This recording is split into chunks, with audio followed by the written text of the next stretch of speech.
So the first and most important part of the presentation, for me, is our joints are female.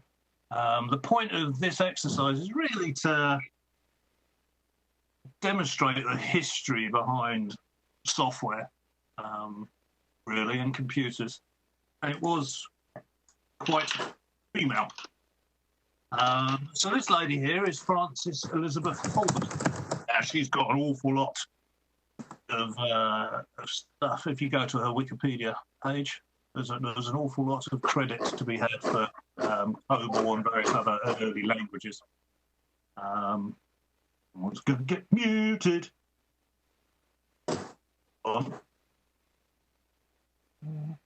Yeah. No, everyone's clean now. So yeah, so the two things I liked about it was that she's the inventor of the breakpoint. Woohoo! And which, thank you very much, Elizabeth. It's Betty Holberton, really. The other thing she's responsible for is putting the alphanumeric at the end of the keyboard, which I thought was brilliant. I was very pleased with that. I kind of like finding the behind these design decisions. I don't know. It pleases me. So this is called Soft Skills for Software Engineers, and actually about an hour before I did this, I thought I'd better Google it and see if everyone else had done this Soft Skills for Software Engineers, and quite a lot of people had. And I didn't really get a great feeling for most of the stuff, but I like this image. If you think of this as a tablet rather than a drawing, it's actually for artists, but it sort of shows you the lack of creativity depending on your mood. And I think this, in one picture, sums up how I often feel about software. I'm very productive if I'm happy. Yeah, not so productive if I'm not. So when we did our first DSH workshop, we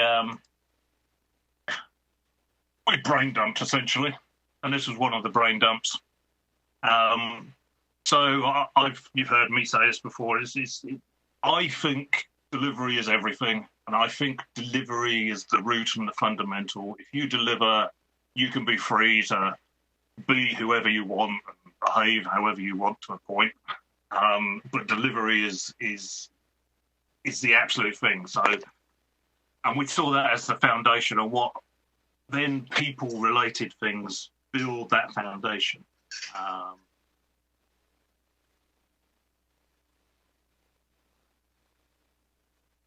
Again, nicking a slide from the original workshop. And this is one where everyone agrees as a software skill, or as a soft skill, is empathy. Not really a surprise. This actually, we are... It's a mistake to think computer programmers are not people, and that's really the cliche. You know, oh, he's a software engineer, he's not a people person. Well, they're your target audience. You know, the software is for people. Your source code is actually for people too. So everything you do, so the deliverable item is for people. So you kind of, it does help to be a people person. That doesn't mean you know, everyone has to be an extrovert, because I'm not. I'm an introvert. But it does mean you have to be able to interact with people and be comfortable with people and be interested in people, even if that interest is you know, clinical.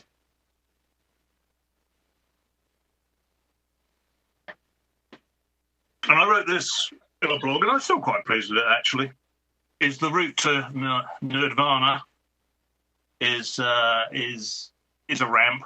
I don't really like steps. I'm not sure of ramps, but is how a programmer goes through in his life, really.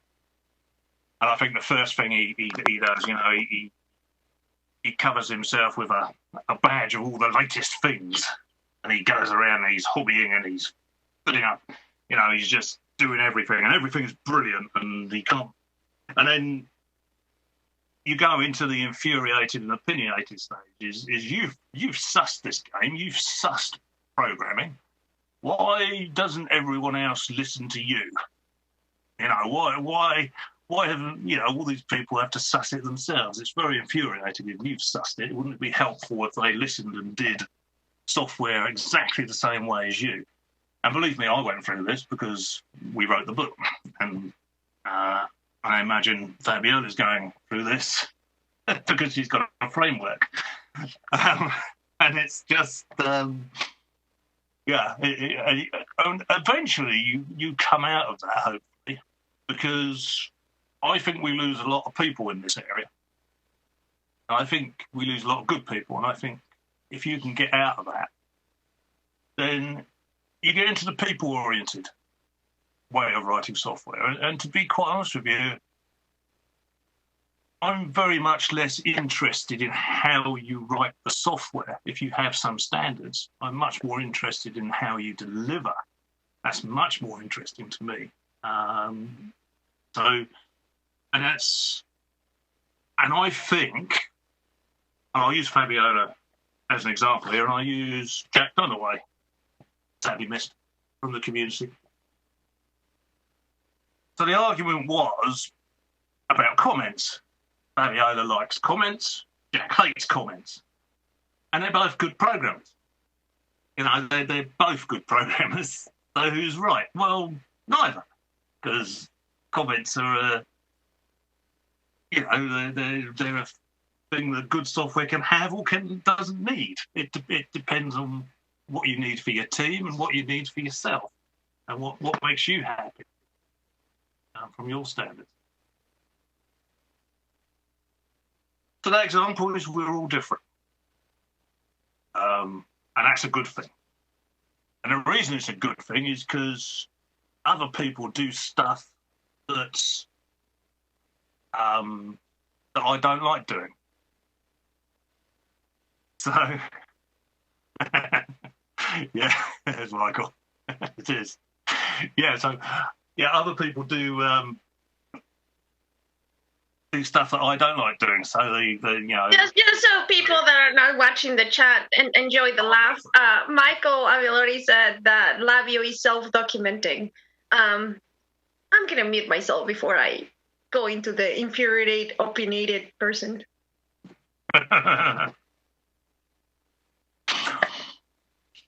But also, we're also different over time. The 20-year-old me is very different than the 50-year-old me. So even to be able to say that I am this one person and I'm going to work this way is completely fallacious, really. It's completely wrong because you'll change over time.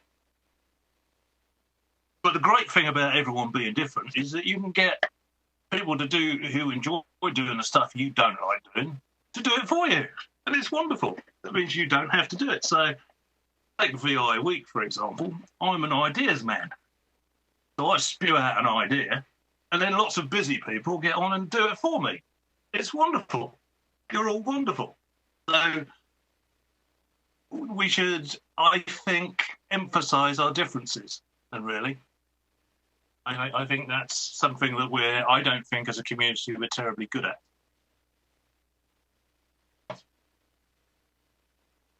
So, here's the challenge to the audience. Feel free to chip in now. What's the best way to manage a pain in the arse like me? And there is a right answer to this. Who wants to chip in other than sacking?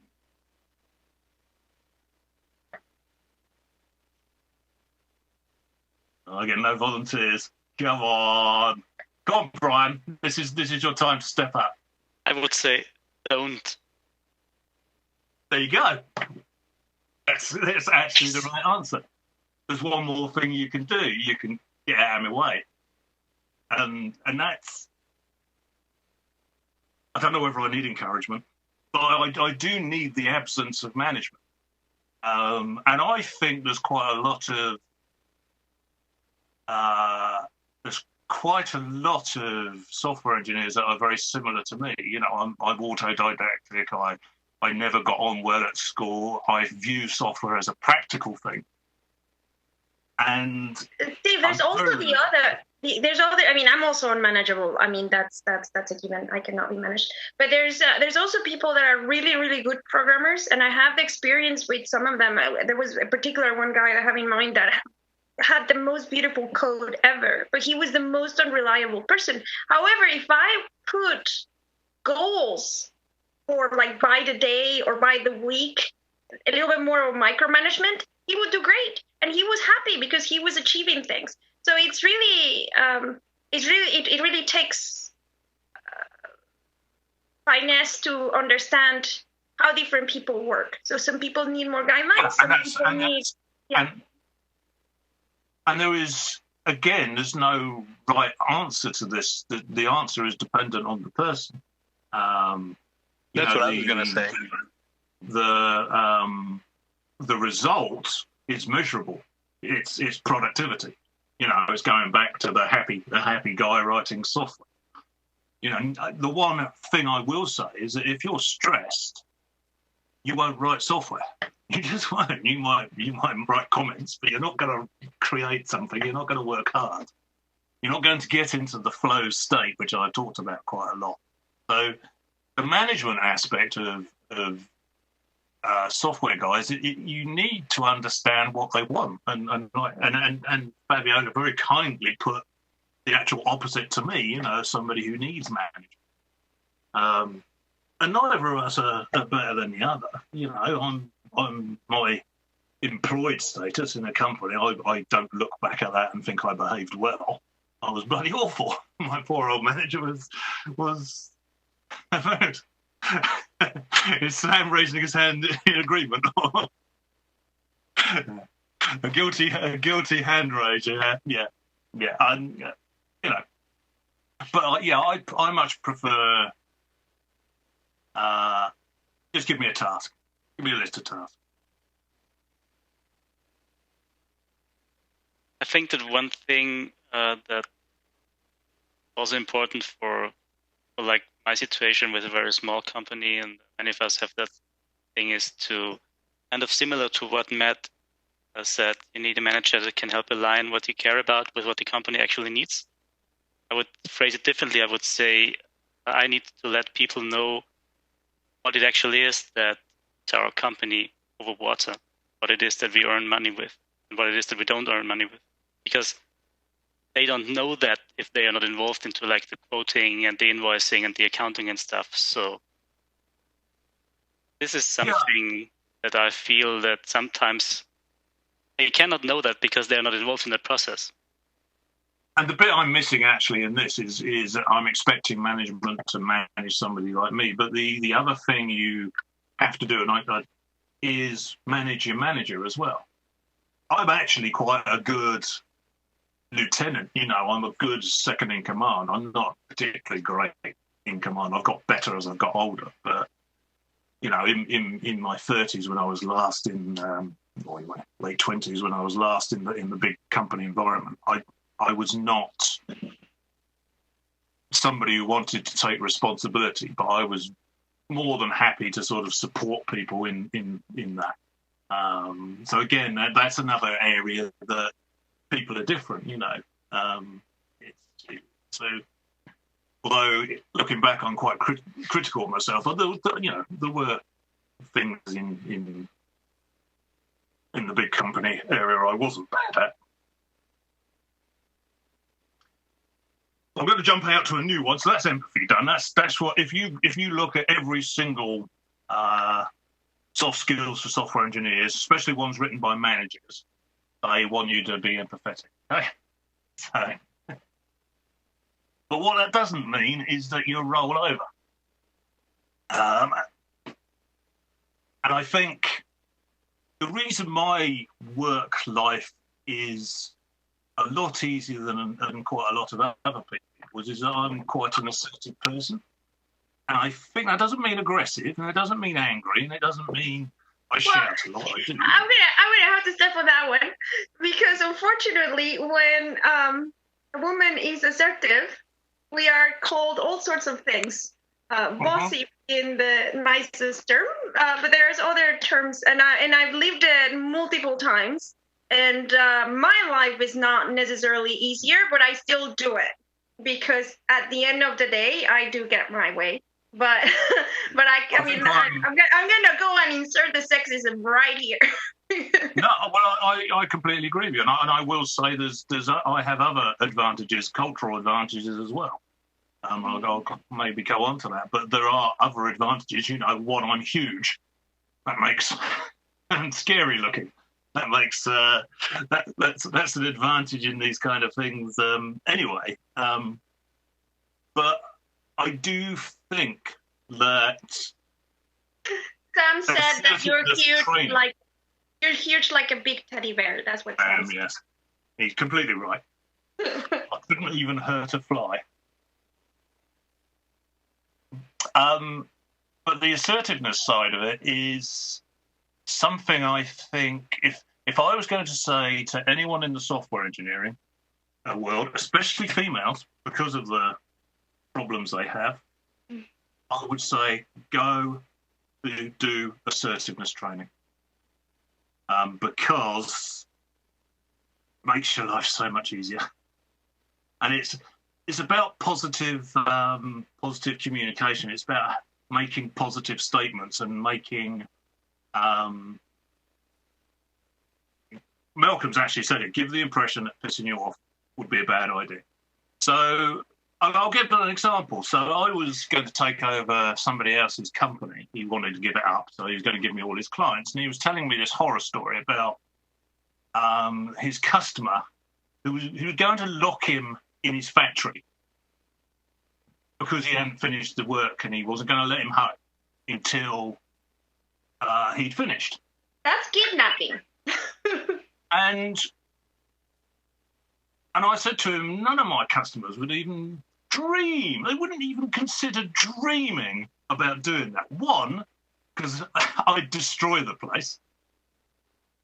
But two, they just wouldn't treat me like that.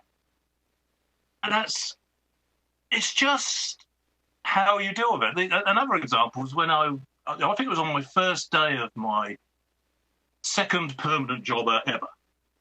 I came in and I was supporting very large sort of manufacturing areas. And the lady in charge of one of the areas thought her area was most important. So she trotted up to me and said, yes, you need to be a lot better than the last guy. You need to do this, you need to do that. And when I call, you need to come over. And I looked at her and I said, this is my in tray. And I said, if you want all your work to be at the top of the in tray, then we need to modify how we talk to each other.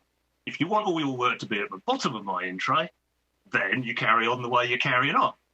And for the next 6 years, we were best mates, No aggression, no unpleasantness particularly. It's true. That was how I would have managed her. So I'm not saying anything for bluster or anything, but I was assertive straight away at the point of the problem. And the alternative is you could sit there and, oh, God, I really hate working. No, that is very important. You need to say things before they build up. That is super important. Yeah. And that's I think where I have gone away. I think there's an example that I've given in presentations before.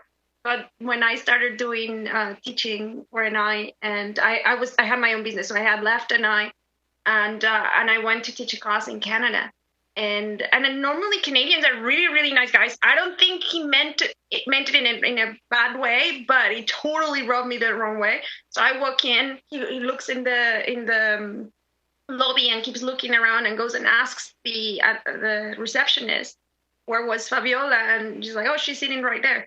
And she looks at me and she says, oh, we were expecting a guy, or we were expecting a man.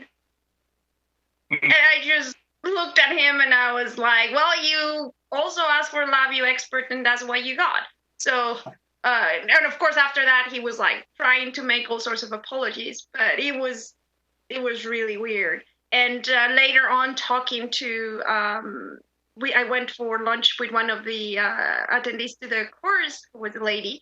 And she said, I am so glad that you're showing them like all the stuff that you know and everything, because one of the other guys came at the first break and said that they needed to ask for their money back because how come they had gotten a woman to teach the class.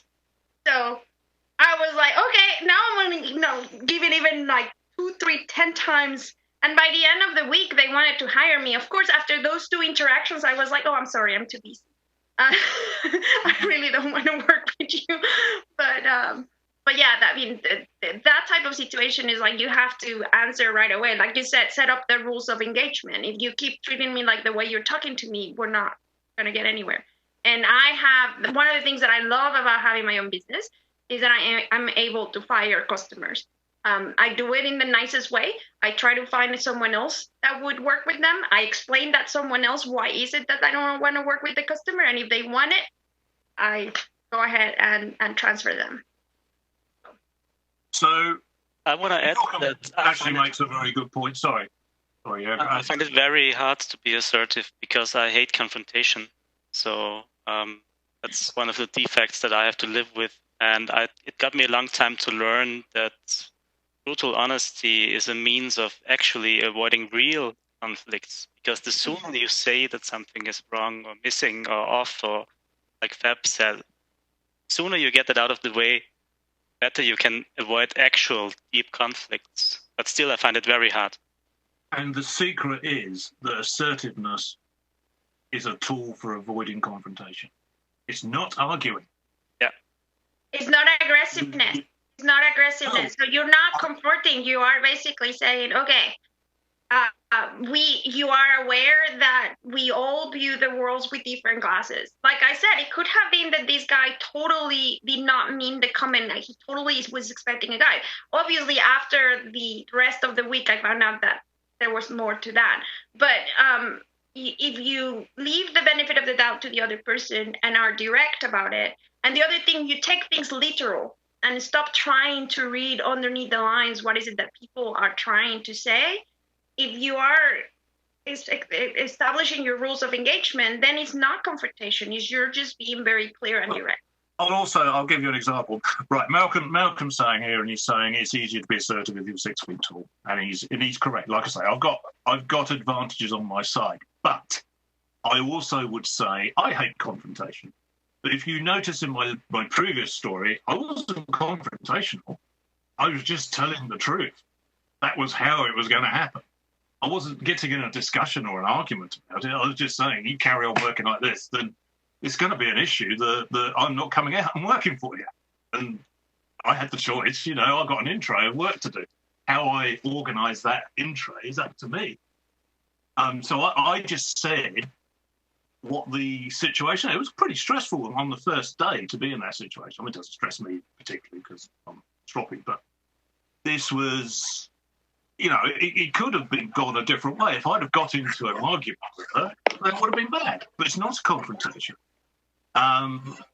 So the other aspect of it really is the language, and I think language is important. Now, something I was going to try and do for my presentation was read up on it, but I'll give one example. So there was 2 of us.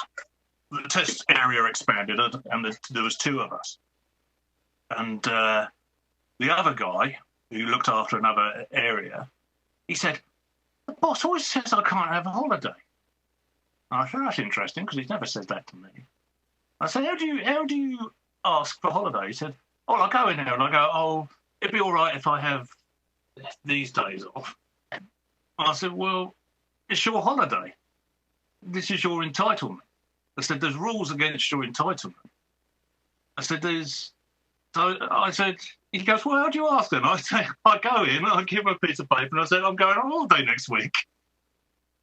And I said, that way, if he doesn't want me to go on holiday, he's got to make a problem. I'm not making a problem. I'm just asking for my entitlement. If you actually ask someone if it's okay to take a holiday, well, he's a manager. Of course it's not okay. He wants all his workers to be working all the time. So that subtle change in language is much more different. And that was assertive. I was giving him the challenge of saying I can't have my holiday entitlement by that positive statement. And I wasn't arguing. Didn't get into a comment, and I never had any holidays turned down. So again, assertiveness is a language thing and how you use your language. And generally, confrontation comes from people asking for something, then not getting the answer they like, and then arguing about it. Yeah, I have another example of assertiveness, and this is one that I think everyone can use. I had a customer that was very like, you're higher, I am the customer is always right, and we're going to do things the way I want them done. And he would not let me talk or explain why what he wanted to do was not going to work. So I finally said, look, here's the thing. You hire me as a consultant because you think that I am an expert, okay? And I feel like if I don't give you my educated opinion on why what you're trying to do is wrong, you're not making an informed decision. And therefore, me going and doing what you're saying is stealing from you. So I don't want to be feeling like I'm stealing from you, right? Because this is a time and materials project. So I know that you're wasting your money. Now, if you let me explain why I think what you're trying to do is not going to work, and still after my explanations, you're okay with us doing it your way, I'll happily do it your way. I'm no longer stealing from you because you're making an informed decision. And once I said that, he never interrupted me again when explaining my point of view. And we still went into a lot of rabbit holes that we shouldn't have gone, but I never felt like I was stealing from them. And I think that has to do with I think Chris Stryker was saying that there's a difference between self-confidence and self-importance, and I think that's where you have to be like, okay, I'm going to be saying this, and it takes believing in yourself. I think Brian also had something to do. I think to say he posted something on the chat. Brian. Yeah, what did I say? It was just that. Fire customers. Yeah, customers. Not everybody's in the same position financially to be able to fire customers, but you have to make sure that you value your own sanity and your quality of life. It's the kind of mental self-preservation. To me, that's something I value highly, and so I will turn down work that's going to stress me out. Even though, it'd be nice to have some of that money. And you just have to watch out for yourself, though. Right. Well, 68 people here. I'm just going to see if I've got any customers. Right. No customers here. So, we also have a factor. Now, if you don't mind me swearing, we call it the fuckwit factor. And it's how much we charge our customers extra, depending on how much hassle they give us. And there's a point in time, like Fabiola says, is that you reach a point where they make you so miserable that you just don't want to deal with them anymore. And it's the best business I've ever done is Sack 'em, because they suck you. There's a commonality to this, and I'll be talking about it in a minute, but there's a commonality to how customers treat you. If they treat you bad, they treat you bad everywhere. They suck up your time, they suck up your money, they're just bad. And some people are just not nice to work for. And the moment you get rid of them, the better, and then get yourself in a situation you can. When you're working in companies, it's much more difficult. You surround yourself with managers. So it's much more difficult than that. So I'm in a privileged position, so I'm talking. But the other aspect of assertiveness I think people aren't, and it would help a lot of people, is to be assertive with yourself. I think people accept being miserable. I think the body is a muscle, and I think you accept a situation because you feel used to it. I think it chips away at your ego, and I think you feel you deserve to be miserable, and I think this is this terrible cycle people can get into. And I was a production manager for a while. And I thought my career was going great guns. I thought it was brilliant. I thought this I was in my early 20s and the next production manager was in his 60s, and I thought this is the way to go. I'm doing this career thing great. And I hated every moment of it. But because I thought I was doing the right thing and I thought it was great, I carried on doing it for much longer than I did. And I'll show you what the moment was for me. I've got a piece of blue tack here on my screen. In my little camera. I made a cube out of a piece of blue tack.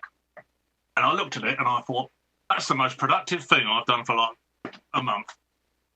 And that was it, I quit.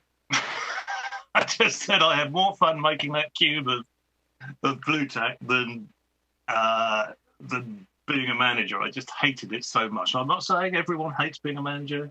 I did. For me, I was assertive with myself and I said I need to get out of it. I think it depends where you're managing. I know that have you guys seen the cartoon of the birds where you have the top management and then the next management and middle management, and it just says that shit just rolls downhill. And I think that's the difficult position when you're having to be a shield for your team. Like a good manager is going to be putting an umbrella so their team can still be a shield from anything that's coming from above and still being productive and meeting their goals and still enjoying it. But that umbrella can get heavy. I think it also agree. It also has to do with what things you like doing, and I got no enjoyment from showing somebody else how to do a great job and how to support them. I got no, which was a bit of a hit for me from my ego because my dad was like super manager. He lived to be a production manager and he just loved all that stuff. So I judged myself by his standards. I like doing stuff myself. That's the only thing I get enjoyment from is stuff I make myself. And that's just the way my brain works. And so the assertiveness with myself is to understand that, not be ashamed of it, not feel like I failed at being a manager, but to say, well, there's something better I can be doing. I can be doing something I want to do. And being an engineer was what I wanted to do. So I took that step back to being an engineer, and I'm still doing it now. I'm still doing the same thing that I enjoyed when I was 18. But that takes a level of assertiveness to be able to throw off societal pressure to improve yourself and get into these things that you may not want to get into, So that's the assertiveness. You can be assertive with yourself too. I think I would just echo what Brian said, which is you need to have a strong feed of incoming clients in order to turn people down. If you've only got a few clients, you feel obliged to work with them however bad they are because they're paying the bills. But what you do is you then form the strategy to get you out of the situation that makes you unhappy. So you've got a situation that makes you unhappy, or your customers are a pain in the ass. Well, then that tells me that you should be focusing on finding new customers. Yeah, and easier said than done. Yeah, exactly. But I agree. It becomes a marketing thing then. It's also the story. Well, it's sales actually. Customers as sales, marketing is the money you earn. Yeah, per sale. But you're working a long time. You're better off being paid less doing something you love than being paid shitloads doing something that stresses you out. I knew a sales engineer, for example. He'd only ever been a sales engineer. And he went down to about 2 visits a day. And the reason why is he'd go to the customer and get there an hour before his meeting, and he'd literally vomit through nerves before he could go in. And he thought that was his normal situation. He trained his brain to think that was his normal situation. That was what work was. He'd been better off working in a shop, and taking less money than living like that. It was no life, There is a question on the chat that I think Brian would be perfect to answer. Kevin Sherry asked, how do you deflate? I don't know, Kevin, if you want to unmute yourself and ask it, but it was something about deflating the ego. Yeah, and then he added that it was the manager of the team that was the person with the big ego. That's a big complicating factor. Yeah, that makes things a little different. The last boss that I had that was like that, I put my resignation. So I don't think I have anything to give for that. Yeah, I mean, like a lot of these things, it depends, right? It depends on how much influence that you have with that manager. Like, do you know the manager's boss? Or is that somebody you can talk to? Is there some here, Sam, I think, before he found out it was the manager doing this, said, let that person drive the bus off the cliff, which isn't always a bad idea because, if that's going to wake people up so that you can actually, now let's have a conversation about what went wrong and how we can fix it. So it takes some patience to do that. Well, I think the subset of assholes who have stopped being assholes is very, very small. Yeah, and our influence on them to stop them being that is even smaller. I'm quite a firm believer that getting out. But one thing, what you said with the lady, that you said if you continue to work like this, things are not going to work out. She did change her tune. My customer that I said, let me explain my thought process, so I don't feel like I'm stealing from you. That changed his tune. So there is options to do that. But when you have tried several of these comments or going with someone else and it still doesn't get better, then it's time to leave. And again, it's easier said than done. I keep telling my husband that he needs to write a book on the FU fund. I'm going to type it. And what that is that basically since our first salary at NI, we had an FU fund. And the FU fund, or the fund with FU in capital letters, means that when you're going into a meeting or when you're going to talk to a customer, and you feel a lot more entitled to say your opinion, because what's the worst thing that they can do to you? They're not going to hit you. They're not going to kill you. The worst thing is that they yell at you or they fire you, and at that point you can say, F you, I have a fund there a little cushion to help me out. And that, we didn't realize how different, and again, it's a position of privilege, but it's a privilege that we built since the first month that we had. Okay, this is money that you don't touch. This is money so you can survive up to a year without a job while you find something else. And when he was working at Analog Devices, one of his peers asked him, why is it that you just feel like free to say what you're thinking and not be worried about, getting fired? And he said, well, it's the FU fund. It is very important to have that that safety. And it goes back to what Steve was saying, is try to build the tools so you can move yourself from a situation that is not good for you. Yeah, strategy is good in all of these things. If you, look at yourself. If you're not happy, you need the strategy. You need to recognize what happy is, which some people get so down in the hole that they don't recognize what happy is, and that's sad. But the thing is once you've done that, you strategize to get to the point where you can. What things can you do to get to that point where you're doing something that you love? And because you can, eventually you can. Work is work. You do it to earn money. Luckily, I think for a lot of us, this type of work that we do is privilege because it's fun. So you've got work that's fun. Now, 90% of the population don't have that. And if it isn't fun, then somebody's making it not fun. So there's a human factor in you not having fun doing this job because it is fundamentally fun.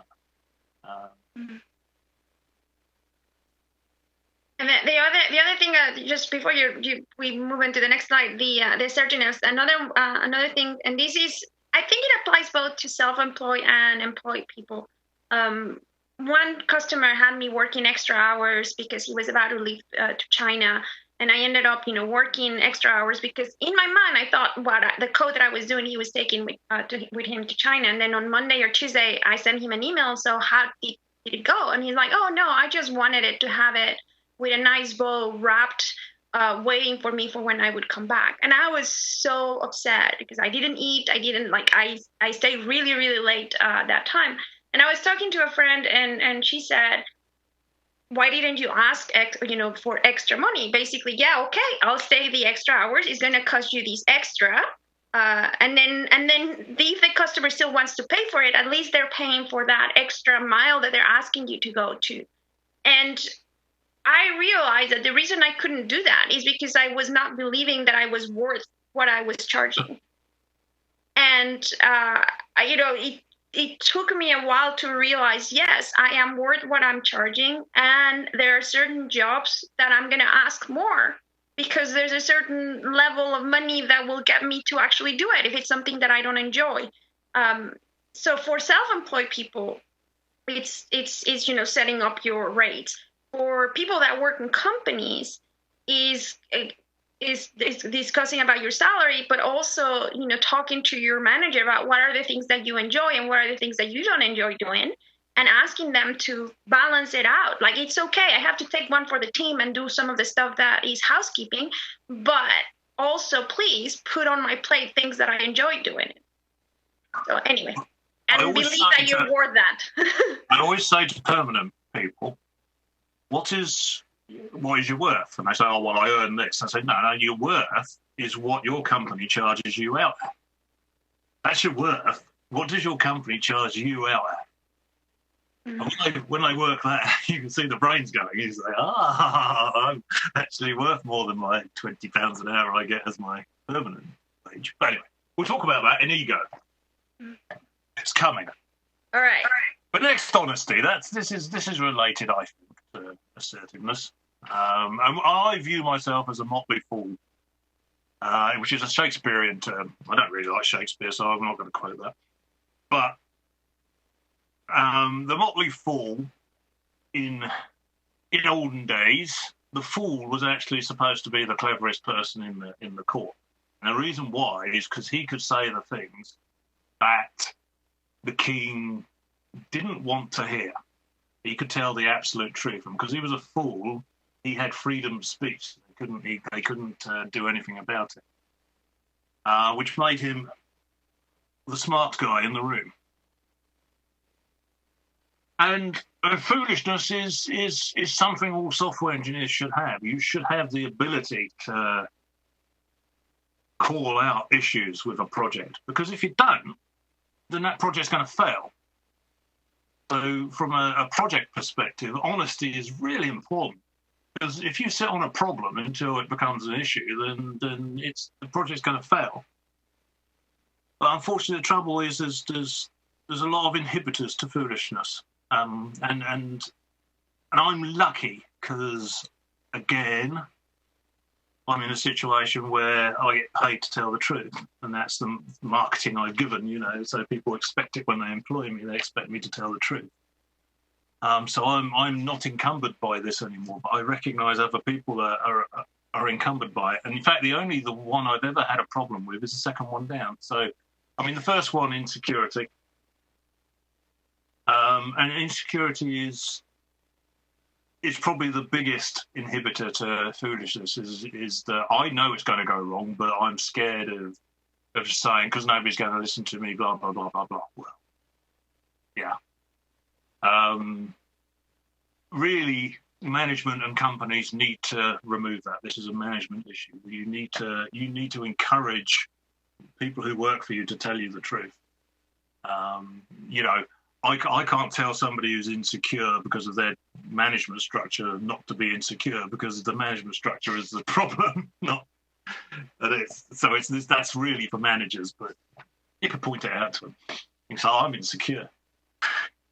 The one I struggle with is personal connection. So I've had a mate, and I've watched him give really bad advice, and I've bit my tongue because he's a mate, and that's the one I struggle with most, to be quite honest with you. But really, from a professional perspective, you should always be trying to say the best thing. For the actual deliverable item, you should be trying to do your best to deliver.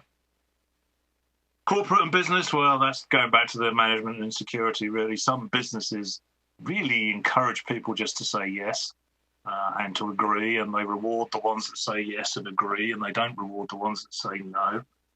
And they all, you know, what's that horrible term is? Oh, you're being negative. Oh, Jesus, that's childish. You know, it's like childish talk. And the other aspect, the very much more difficult one, is cultural. Is that certain cultures make it quite hard for you to sort of stand up and say, "Nah, this is wrong," especially if you're not the boss. So there's this top-down structure where you can't really disagree with your immediate superiors, and because that's bad, and that's actually bad culturally for projects, you know, because it's an inhibitor to you telling the truth, and that's a shame. So Foolishness is important. What I see a lot is actually searching for blame people, or looking who screwed up, finding out who is to blame, and then stopping. And I think this is kind of related, because it leads to a point where people don't take responsibility anymore and don't speak up, because they cannot really win, they can only lose. Yes, like, they make you insecure. Not making an error is just a normal, but there you screw up anything, then you're to blame, and that's where it ends. And when I was a production manager, I used to say that the only people I really want to sack are the people who never make a mistake. Because it's quite obvious they're not doing anything.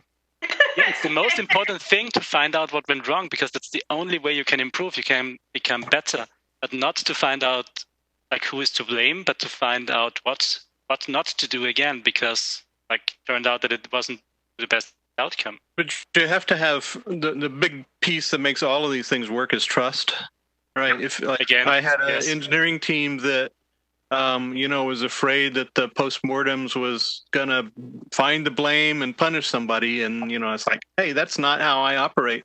But I didn't, and, I was only there for a week, before the first disaster happened. And so it's like, I've got to build up the trust, and I'm here to improve things, not to punish people, not to fire people, not to embarrass people.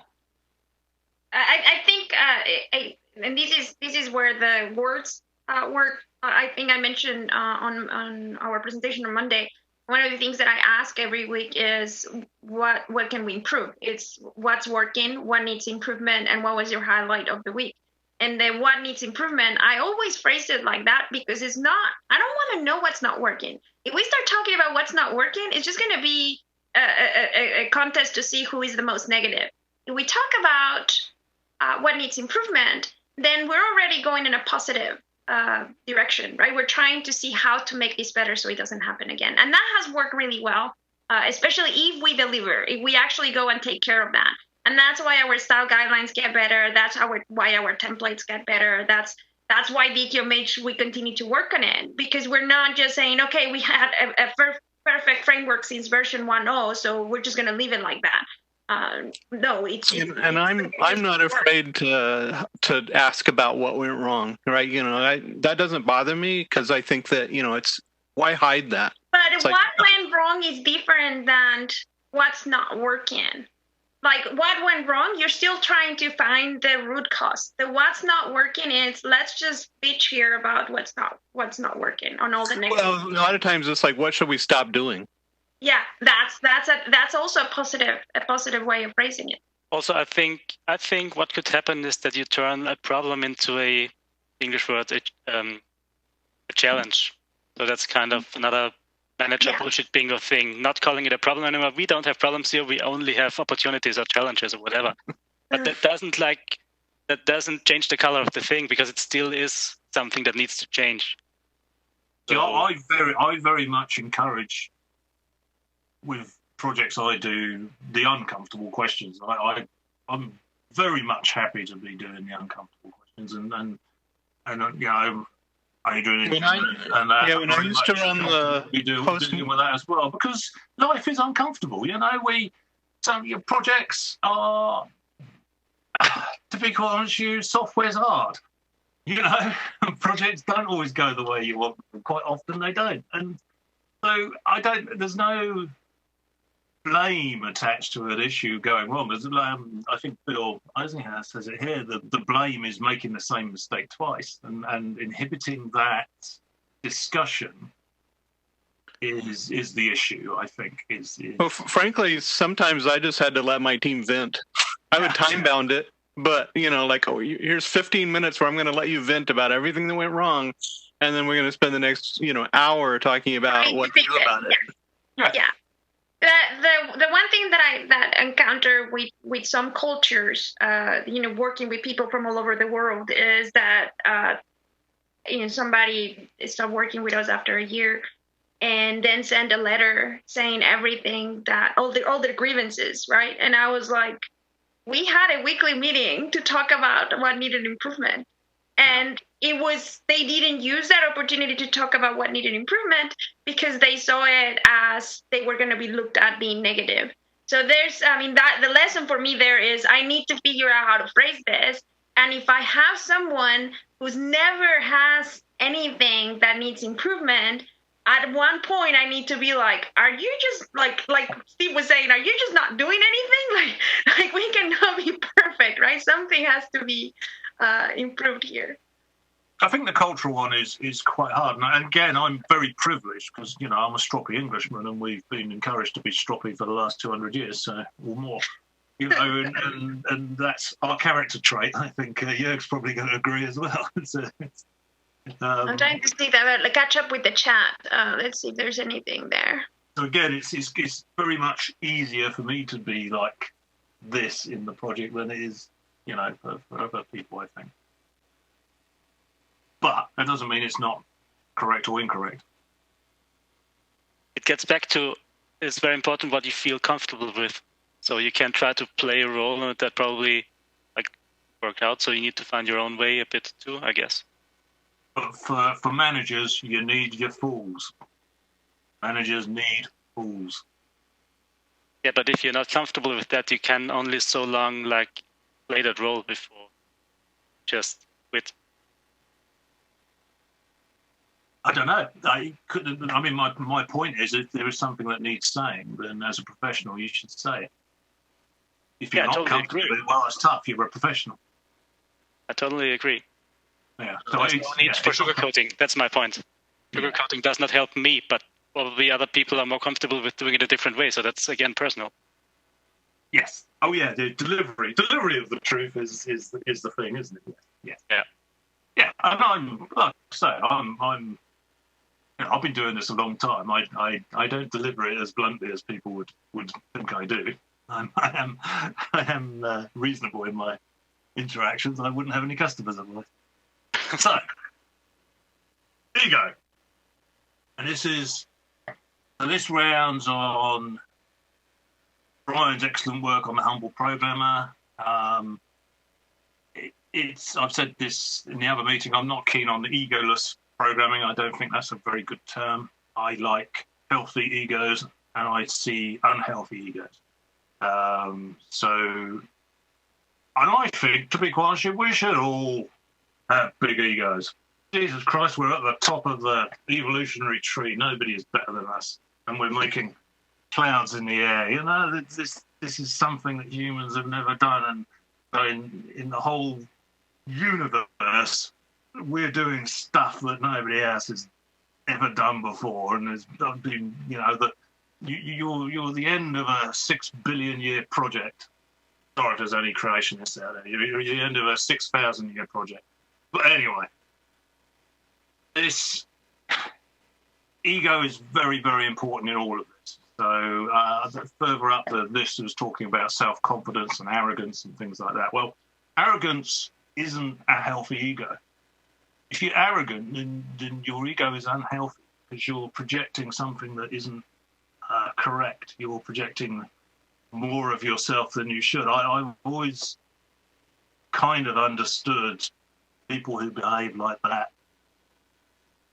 better than the sort of outline. It's a much deeper issue. So it's ego is really important, and healthy ego. Again, this is another thing for management: is try and give your people healthy egos. But I'm an introvert, and I did this as a joke a while back, but it is actually true to me. I was terrified of public speaking, absolutely terrified. I mean, mortified, phobic, terrified. This is nothing I've ever wanted to do. I used to be terrified of getting on the phone to people as well. Absolutely, I from a business perspective, it was quite hard, really, sitting on the phone, especially cold calling. If you're cold calling, if you're me, this was a day that I never ever wanted to repeat, really. But when I got through my 30s, it occurred to me that one, nobody knows what they're doing. But the other thing is very few people know you exist. Very few people. And the ripples you make are tiny in the world. So you might as well make big ones. Because there's nothing worse than just being ignored. You might as well stomp around a little bit and get yourself known. So, I mean, my kind of thoughts on this was very freeing to me, isn't it? Hold on.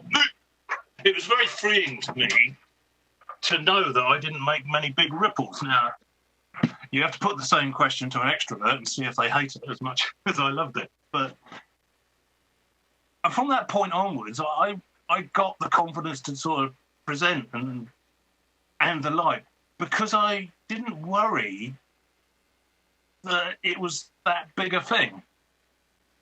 And it was very important to me. It really was. I mean, so anyway, so you might as well not worry. I think people wrap themselves up in themselves, and they think everyone's looking at them, and they're thinking everyone's making judgments about them, and to be quite honest, you barely making any impact at all. Sorry, extroverts. That was an introvert only. I should put an introvert warning on there. Has anyone got anything to say on that controversial point?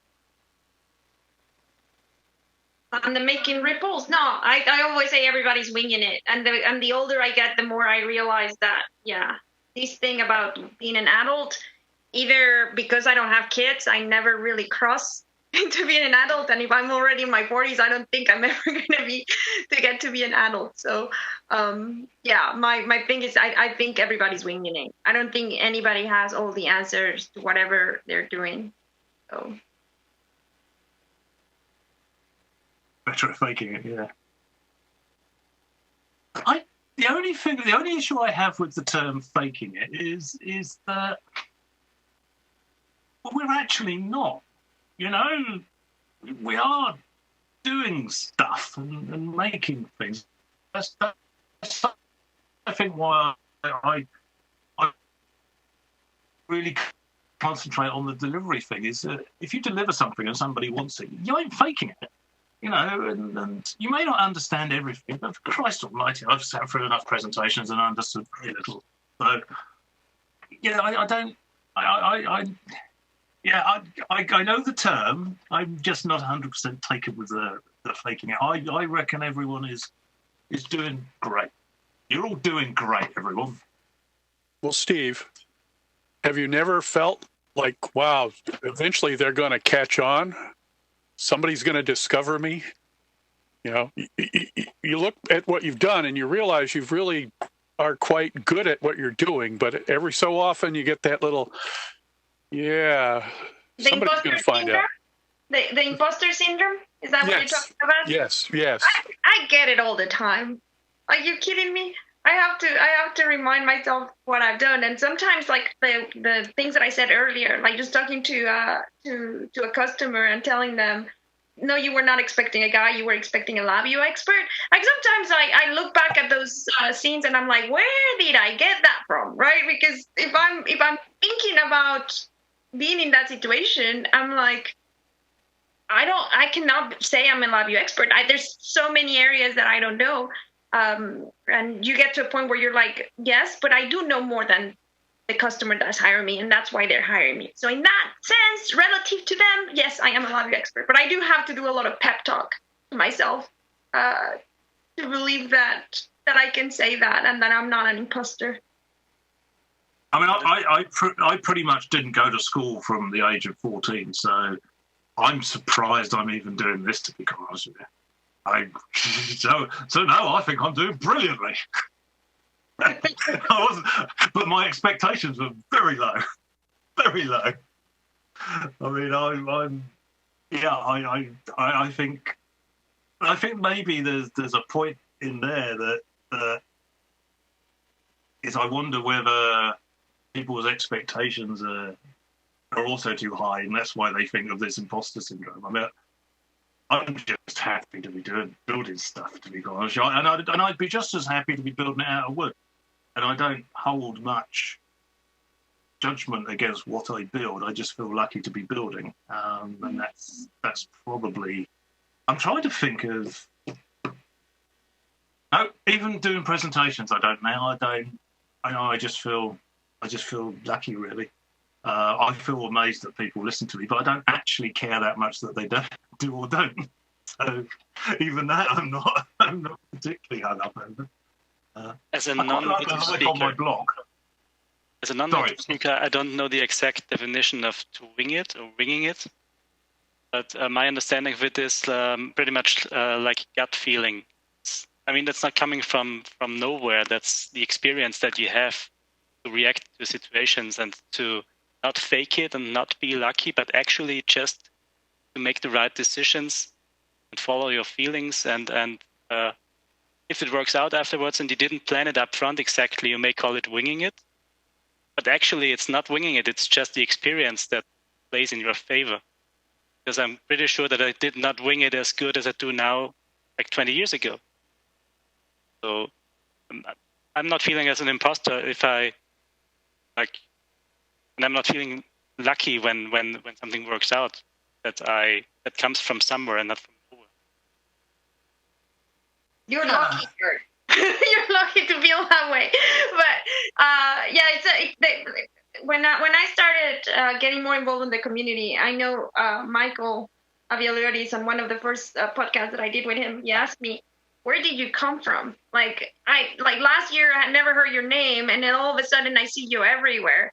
And I just told him, well, it takes an average of 10 years to become an overnight success. So I've been doing this for 10 years, but it's just now that I'm starting to, back then was my first presentation at VIWeek and all that stuff. So it takes an average of 10 years. So I got lucky on getting finally accepted to present at VIWeek after having done it for a while. Yeah, but it's the thing, like we said a few days ago in our chat, the harder I work, the luckier I get. Yeah. I think that's just the point. I mean, I said to my wife last year, you know what? I think it's not even that difficult to run a kind of medium successful company. And she replied with, yeah, and it only takes 120 hours a week.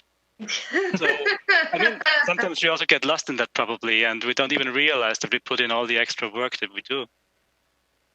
Again, Q is saying something along this line. The fake it until you make it, it means to me, you might not understand everything at the start of the project, but you will by the end.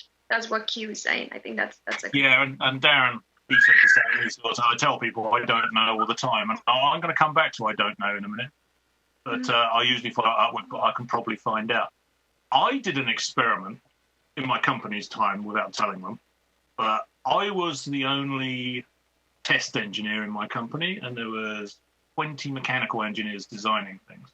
My mate was the only welding, brazing, fixing engineer.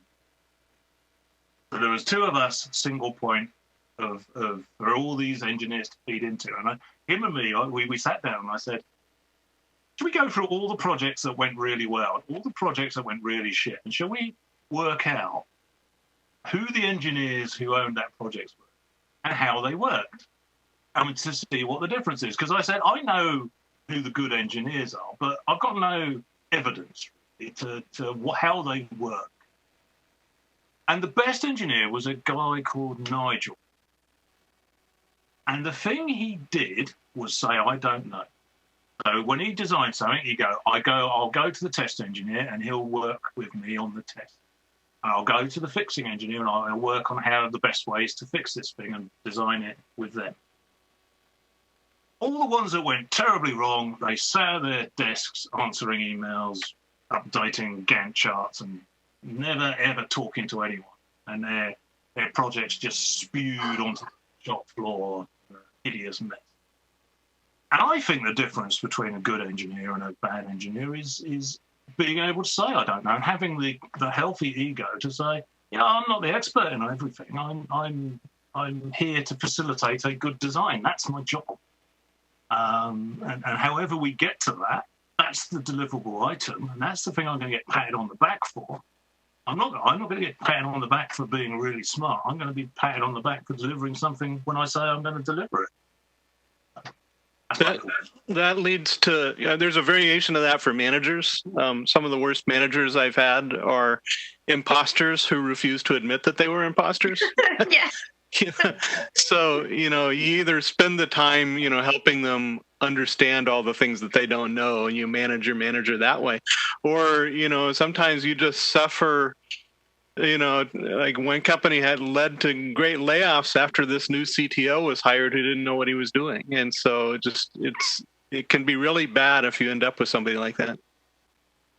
Oh yeah. I'm having a discussion at the moment about, I think we're working for a company now that I think their IT department is going to kill them. I just think it's going to kill them. I just think they... Anyway. So I did an article on age a way back, but I thought I'd talk about it here because I think this is kind of important as well. So I'm old. I'm in my 50s. So in my 20s, I had boundless energy. And so I'd worked all the hours God sent and learned loads, did loads. In my 30s, I got a family, so I thought I'd better do career progression. So I started having a family.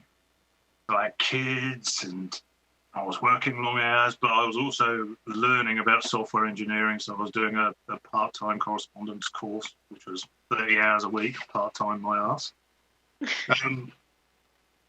But I still had all the energy, so I could pack in these hours. And I thought that was what work was. And then I got to my 40s. And then all of a sudden, my body said, yeah, you're not going to be doing this anymore. And I eventually had panic attacks. That's what it was. So I went to the doctors and I said, she goes, oh, what's wrong with you then? And I said, I don't know, my heart feels like I'm having a heart attack. He said, oh, my blood pressure's up. He said, well, why is your blood pressure up then? I said, well, I'm working quite long hours. He says, well, here's the cure for you. Stop working long hours. And it worked, and actually what I do now is I separate what I view as work, what my body feels as work, to what I like. So I write my blog in my own time because I quite like writing. But I actually program 9 to 5 now, pretty much. And that's made an enormous difference to me. But I needed that fragility. I needed that meltdown in your 40s. And I wonder, this is my theory, is why there's not many programmers my age anymore. And it's because you don't get through that, they don't get through that barrier where you're no longer this indestructible thing doing all the hours in the world.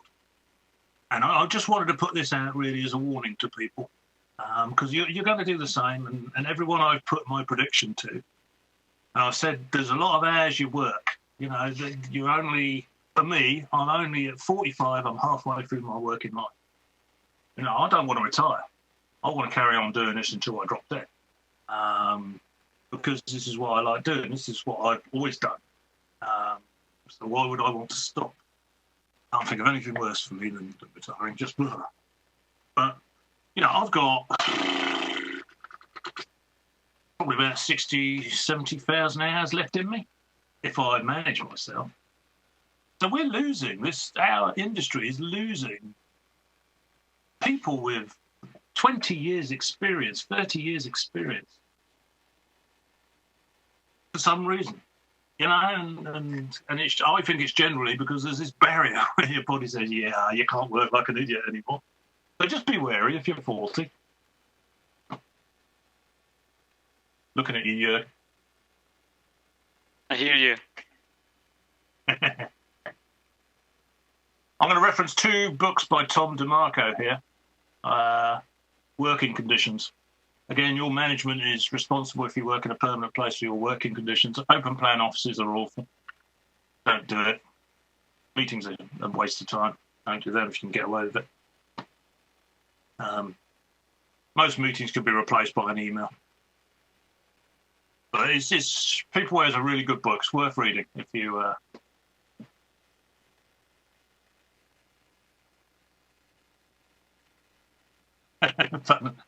No, it's just a mental trigger for me, buddy. If you're Maine, I assume you're Maine. It's a mental trigger. Maine is Putnam. Maine is Putnam. Most of my slides are just for me to talk about, so I need something to trigger my brain. There you are. I can see you now. Oh yeah, it's not for your benefit, it's for mine. So the other aspect of working conditions that I think is a soft skill that people need to be aware of, and it came crashing down on me quite hard, especially actually working from home, is the difference between a designer's time and management time. So my managers used to work in sort of, and when I was a manager, I did exactly the same. I was in little 15-minute stints or 10-minute stints. And it didn't matter because I wasn't actually concentrating on anything. You're just doling out work to various people and strategizing and stuff like that. But there was very little design time. Now, as a designer, I won't start a complex task unless I've got 4 hours. You know, I'm not going to sit down. So you're working on very different... This is why managers and designers clash, is because their concepts of time are very different. There's an article too. I'll Google it later about the maker's schedule versus the manager's schedule, and managers feel like they can schedule a 1-hour meeting here and there, and they don't care. They can pick up where they left. Where somebody who was a maker, you need blocks of time, uninterrupted blocks of time. Because if somebody comes in the middle of that, there you go. Mark put the link. If somebody schedules a meeting in the middle of my morning when I have my block of time, I cannot go back to where I left. There's doing software. There's a lot of things that you build in your head, and I find that I have to create maker days for somebody like me that has both roles, the manager side and the programmer side. I have to make sure that I have days that are blocked for making. And that's where all the bugs and mistakes will come in as well. This clash of time. The other aspect really is working from home is I don't need quiet. I've always worked in factories, so noise is good. Being asked a question is really bad. Really bad, because I context switch, so it's to do with the context switching. The clash between management sides. So, yeah, noise is fine. Questions, yeah, not so bad. And it's actually working from home. It's a big point of discussion in my household because my wife can't stop asking me questions when I'm trying to concentrate. Not that I concentrate very much anymore, but that's all gone. But you know, it's worth knowing. It's worth knowing where that frustration is, and if you can educate your managers in that, it's just sort of say, well, just leave me alone and come and talk to me sort of in the afternoon. I'll give you an afternoon and we'll go through all of it, but I need this block of time because it takes me half an hour to get it in my head. I've seen teams that do that. I've seen teams that after they talk to their managers and they explain the terms in productivity and money lost for their silly meetings at 3 p.m, like Jason was saying, apparently once you tell them how much money that is costing them versus doing it early in the morning or late in the evening, in the afternoon before they leave, they are more willing to change it. And it is, and then the team, as a reminder for the manager, because they're going to forget about it, puts a recurring meeting on their calendar to block the 4 hours or whatever you decide are your blocks that nobody can schedule meetings at the same time. That's where Steve was saying, understanding how much you cost to the company, how much of your involvement is involving profits, and how they're diminishing their profits by not making you productive, works. And that's also something I learned from Brian Powell. Is like, figure out what are the goals of the company and figure out where your job fits on those goals.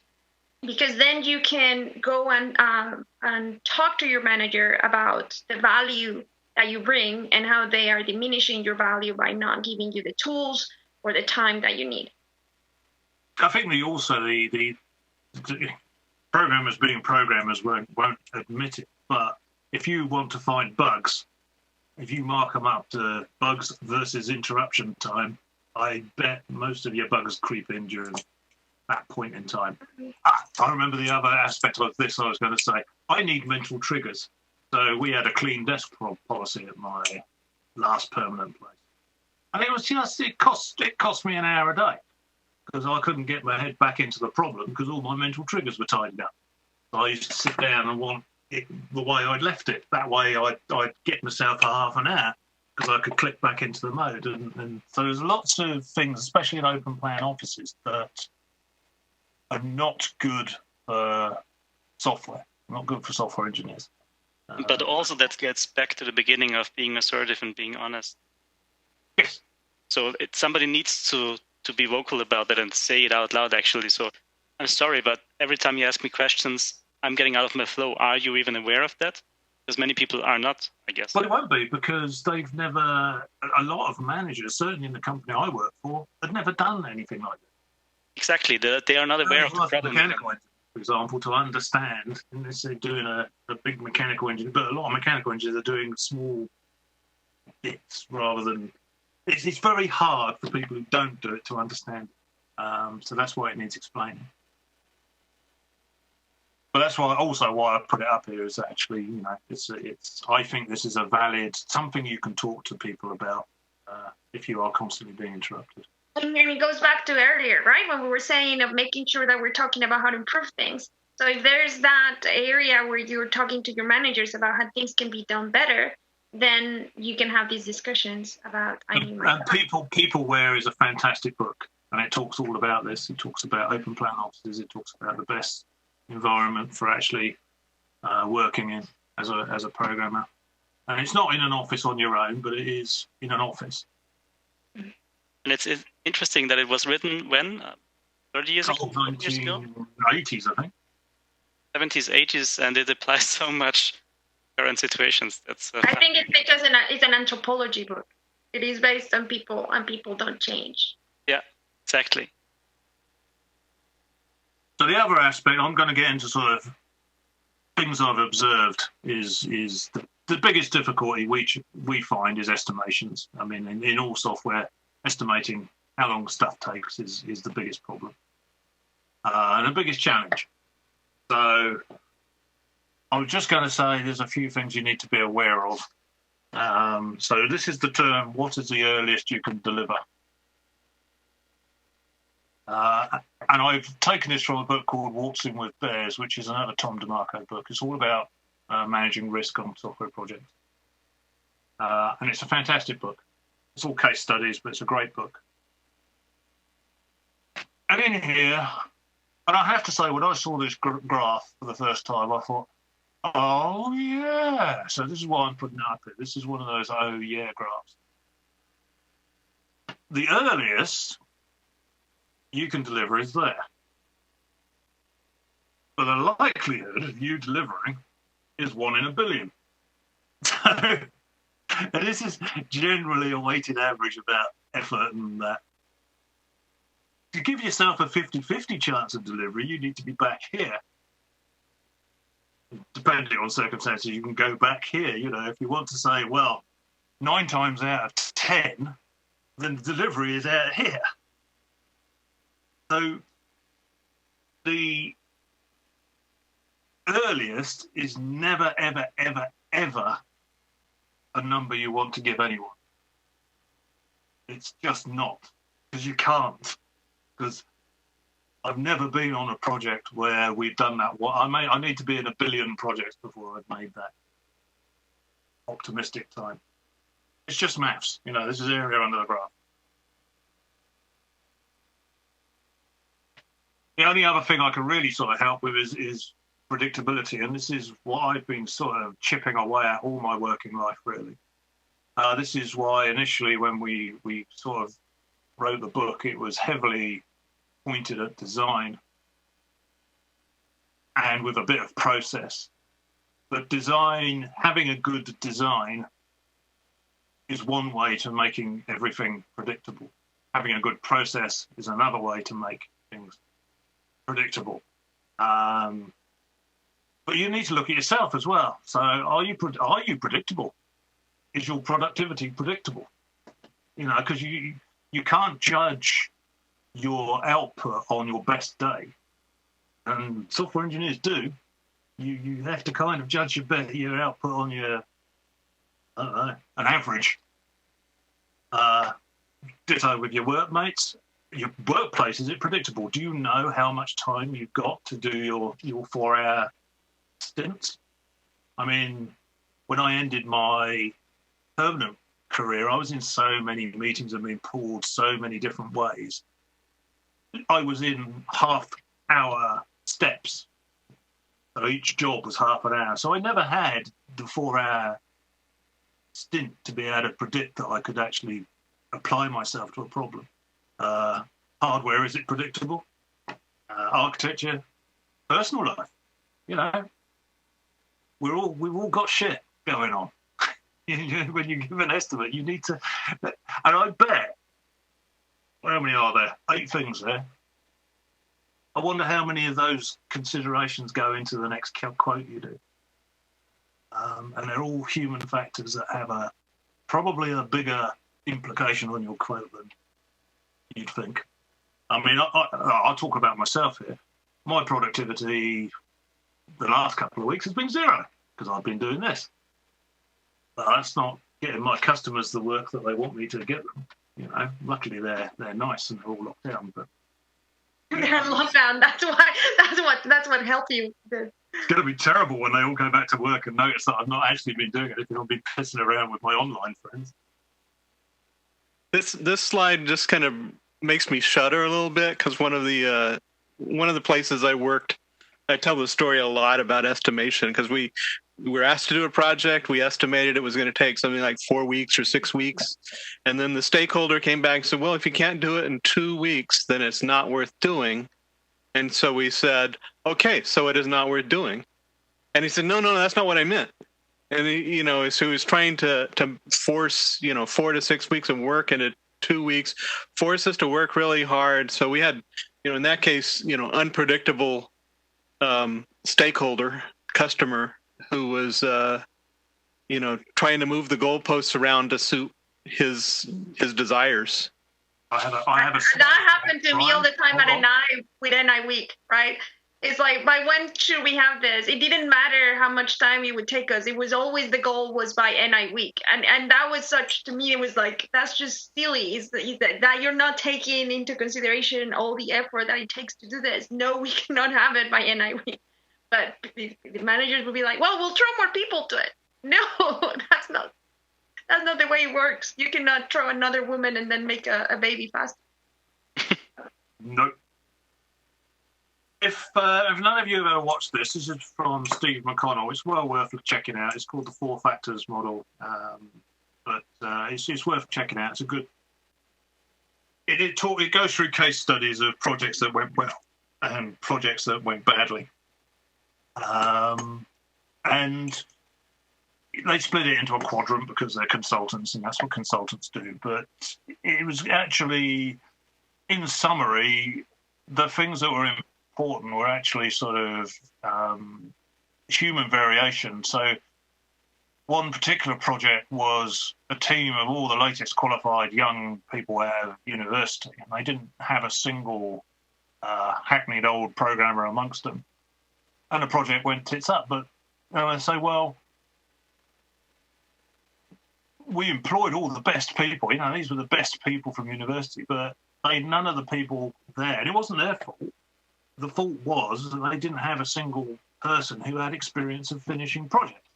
And this is going back to my age thing, is that this is where the industry is seen to be a young man's game, but people who've churned out projects all their lives, they're intensely valuable, you know, and they should be cherished and kept in the industry and not pushed into management or retirement or the rest of it. You know, it's a really good video. It's worth looking at. It makes you think about estimations in a slightly different way, and it makes you it's all about analysing the sort of risk factor of projects, and risk factor in projects is very important. But back to Brian's point, I like to call them fictional delivery dates, and then versus factual delivery date. So a fictional delivery date is the delivery date that your customer gives you. The reason it's a fictional delivery date is because they don't know how long it's going to take. They know when they want it by, and that's important, but it doesn't actually have any impact on how you can deliver the whole system. What it has an impact on is what you deliver in the time that they need it. So they're actually, you know, they should be considered, but the actual only thing you should be working to is the factual delivery date, is when somebody goes, how long is this going to take then? And you tell them. See, and that same company had lots and lots of fictional delivery dates, occasionally with a factual delivery date. And so it was a whole lot of boy who cried wolf of we just kind of ignored your delivery dates. And then suddenly something came up where, oh, there's really a reason for this to be done by, you know, February 1st. But we were so used to just ignoring the deadlines because they were unrealistic to begin with that, you know, just kind of... I mean, the delivery date shouldn't come into your estimation, and that's your estimation is completely agree. It's going to take you. That's where I'm really going with the fictional and factual thing. So the factual thing is if somebody says I want it in 2 weeks, and you say, well, it's going to take 6 weeks. There's things you can then do to mitigate that. There's one, they can tell whoever they're giving the software to that they go, oh, wait, some more time. The other aspects to it are, you know, you deliver less. That's the thing is I really tried to work towards is convince people that they could get less than the, you know, fancy solution that they envisioned. If they want it in 2 weeks, then you're going to have to put up with, you know, a partial solution. So there's and my stakeholders did not understand that, right? It just did not compute for them in a lot of cases. An exercise that I recommend, and we did it, Steve, Jörg, and I, at the beginning when we started DSH workshops, is the Inception deck from the Agile Samurai. And you can download the slide deck for that. And there's a section for sliders, and it takes the famous four, right? You can have, and you look at me that I'm looking over there because I have one for one of my customers. Scope, budget, time, and quality. And you decide when push comes to shove, which one of those you're okay on basically trading off, right? Where are your trade-offs? So we have said that no matter the customer quality is something that we don't trade off, right? So the three that we have left to play with is scope, budget, and time. And there are certain times when it's a factual delivery date, like, for example, a marketing event like VIWeek, where you actually are going to be showing a demo at VIWeek. Like, NI is not going to change the date for you to accommodate you. You have to have that demo ready by that date. But most of the other dates are just grabbed from thin air, like Brian was saying. And then in that case, time might be the one that you can flex. And either way, you make these exercises at the beginning of the project with your stakeholders, and you say, whenever I have to make decisions, I'm going to be looking at these sliders, and we can add extra ones for them. And that helps because when I get to a cross point where there are two different ways where I can implement something, I can check of where I can flex on and then decide either I go for the one that does less features so I can still deliver in time, or I go for the one that's going to take longer but has all the features that they want. I really recommend that exercise. So a fairly common case study for us is that the customer will give us a date, and we won't be able to make it. So the next question back to them is, what do you need? Why that date? What is the thing that you need to do by that date? And they'll say, oh, we need to test some prototype units that needs this specific thing. Okay, so what's the minimum that you need to test these specific units? And then it goes, oh, well, we actually just need to use the screen and we can test them manually. There's only 3 of them. So, okay, we'll give you the screens and you can test your units. Pats on the back all round, you get your units out the door, we get time to do the job properly. So what I'm saying is there's a sequence of discussions that need to be gone beyond just the, oh, we need it by tomorrow, or it's yesterday usually. Yesterday. Well, no, let's talk about the physical things that need to happen and work on it like that. So, and then you end up with sort of happy customers because you've bent over backwards to give them something they need. You're not doing any more work really because you still have to write all the drivers and give them a minimum of the user interface. So there's a process you can go through to satisfy everyone. That's it. What is the minimum viable product? Projects also works too.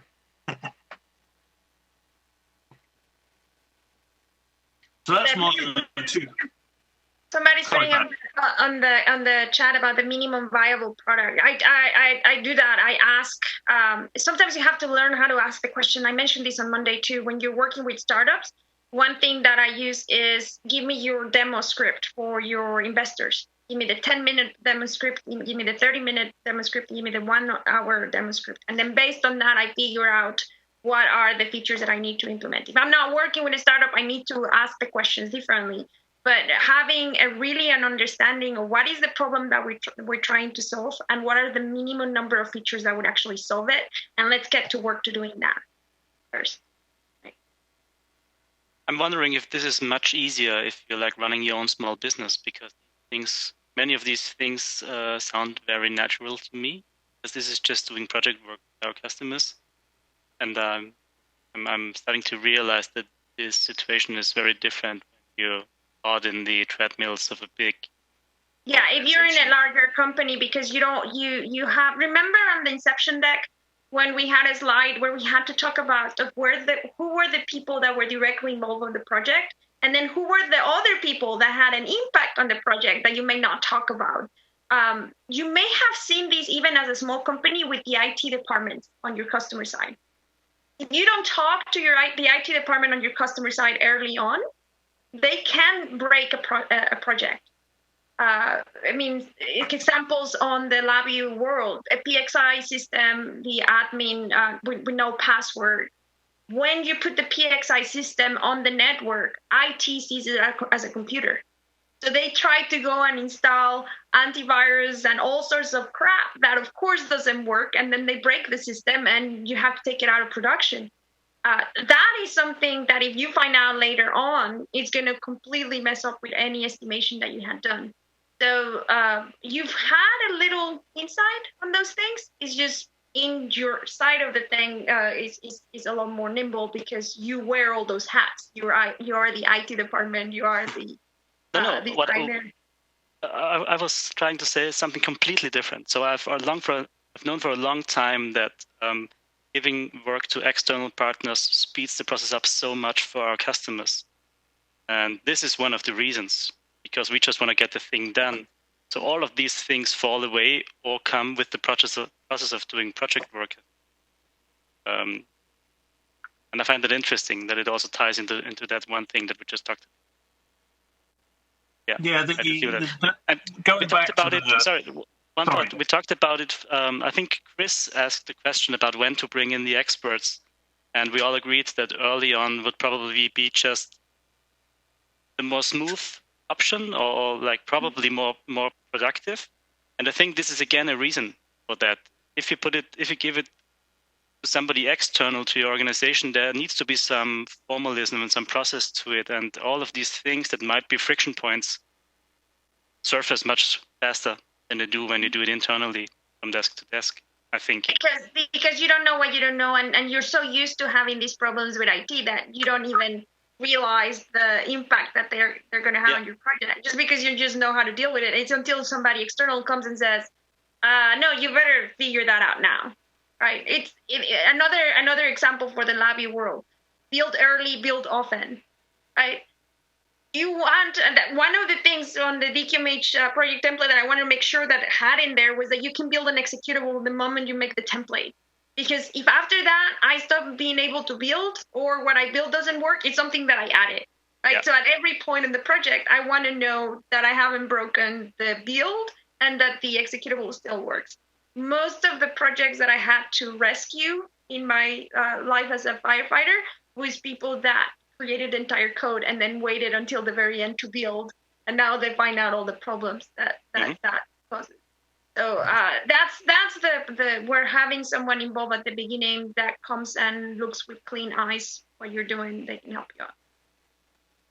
Actually, we talked about the same thing with Greg last meeting. So he's the GCC who posted about the MVP. Mm-hmm. Greg, you remember the thing about building early, building often? Yeah. I think I chose my words quite carefully for that slide. So a factual delivery day is, if I was in a permanent employment job and my boss came to me and said, "How long is this project going to take?" and I say 10 weeks. He says, "No, it's not. It's going to take 5 weeks." If I take 10 weeks, I can then go back to him and say, "I said it was going to take 10 weeks. And it took 10 weeks." If they let you put it on the document, I think I've told you this story, Steve. One of the reasons I left that boss was I'm dealing with the interface, not the. They don't. No, none of my customers let me near their bosses. Yeah.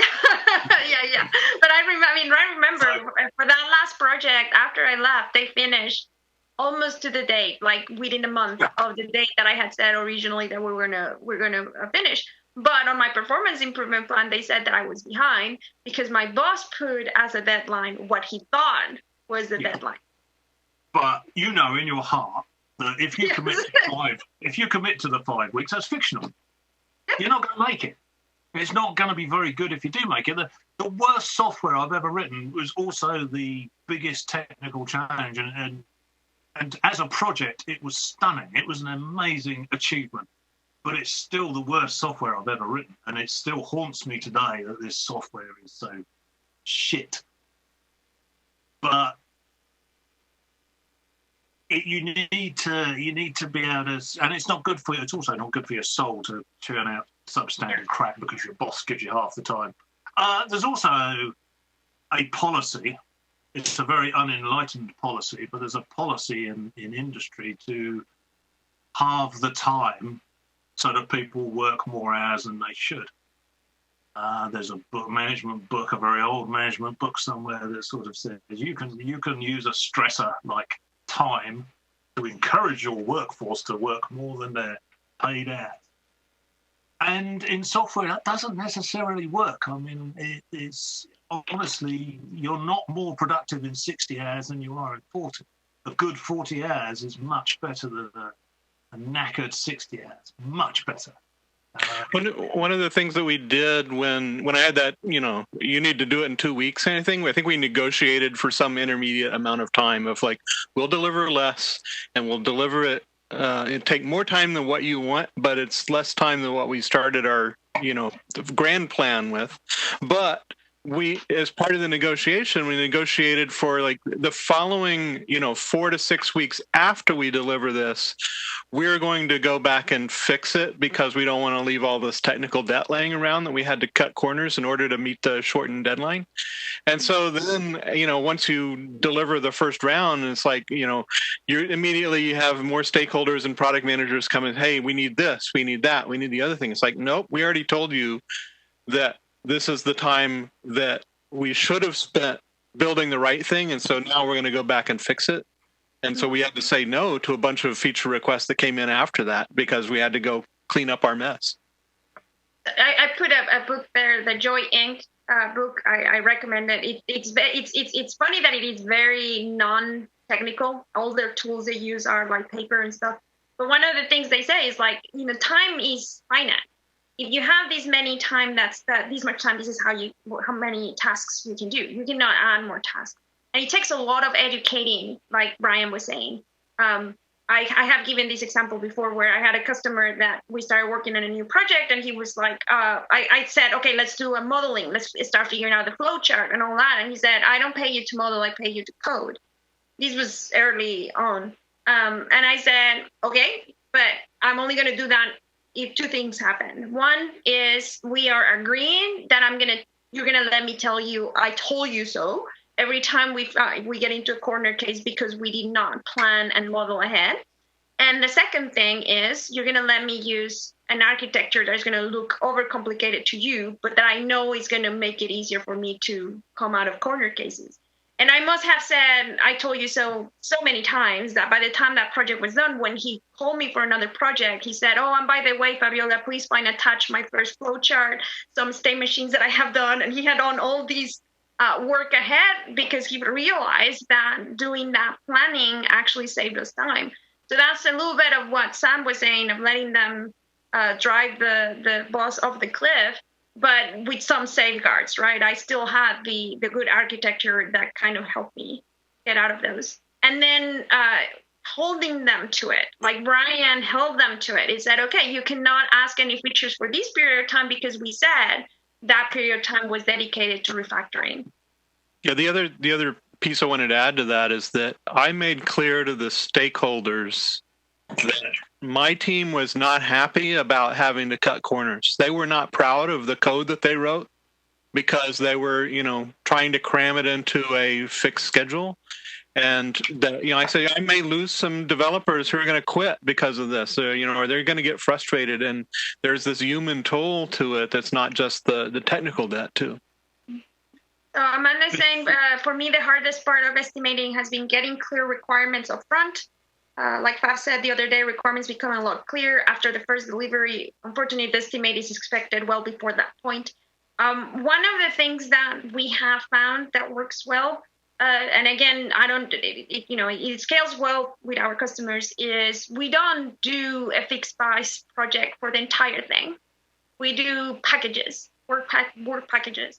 And the first package is discovery and giving you a proof of concept at the beginning. And the one thing that we always say is, and at the end of that first package, you're going to have design documents and architecture and a prototype that if you don't want to continue to work with us, you have something to take to someone else.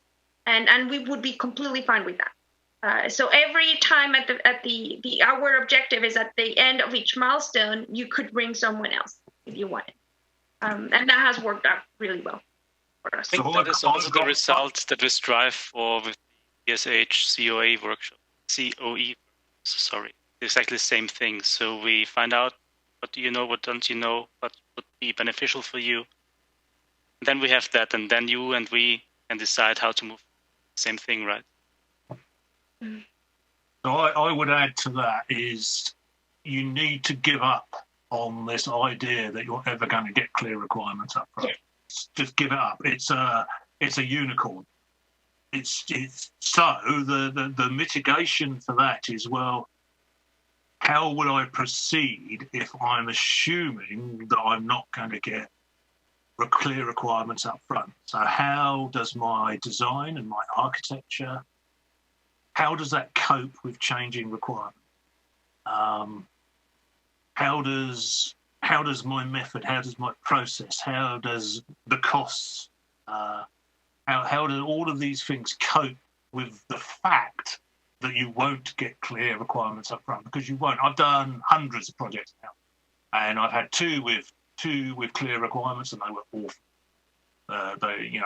As you got through the project, the clear requirements were wrong. So it's just give up on that.